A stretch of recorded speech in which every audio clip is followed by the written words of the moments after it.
नेतागण और इस मंच के सामने उपस्थित तमाम भाइयों बुजुर्गों,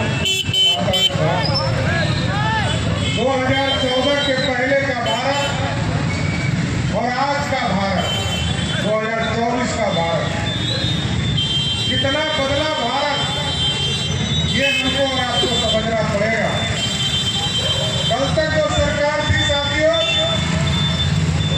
वो सिर्फ अपने या अपने परिवार के लिए चुनाव जीतने का काम करता, लेकिन आज देश में ऐसे प्रधानमंत्री बैठे हैं जिनके नेतृत्व में भारत बढ़ रहा है और उनके किसी परिवार के सदस्य के बारे में देश के लोग नहीं जानते। और भारत बढ़ रहा है, इसका कारण समझिए, इस देश में जीएसटी लाने का काम किया, लोगों को ईमानदार बनाया। कल तक एक पानी का बोतल खरीदते थे तो टैक्स बेचारे दुकानदार भरते भी थे, खरीदने वाले भी भरते थे, लेकिन सरकार तक नहीं पहुंची। आज जैसे ही आप एक पानी का बोतल खरीदते हैं या कोई भी सामान खरीदते हैं, भारत की सरकार को भी पैसा जाता है, बिहार की सरकार को। और आप सोचिए,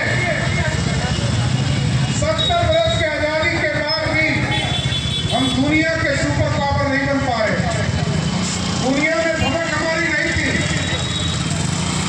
और बड़ा स्पष्ट दिखता था कि पैसा भी नहीं था, लोग गरीब कहते भी थे।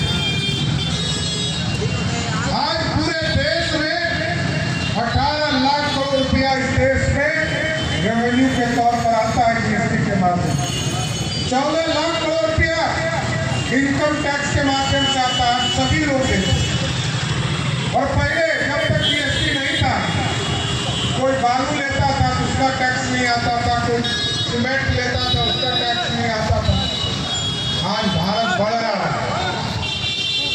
और जिस अंग्रेजों ने हम पे 200 वर्षों तक राज किया साथियों, उसी को हरा कर हमें 11वें स्थान पर थे आर्थिक व्यवस्था में, इकोनॉमी के तौर पर।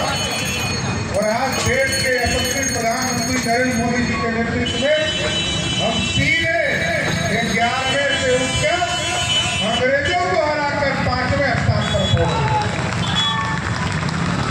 और इसलिए हम कहते हैं कि हम कमिटमेंट वाले लोग, गारंटी वाले लोग। 1951 में सपना देखा था डॉक्टर श्यामा प्रसाद मुखर्जी ने, कहा कश्मीर हमसे अलग था भारत का।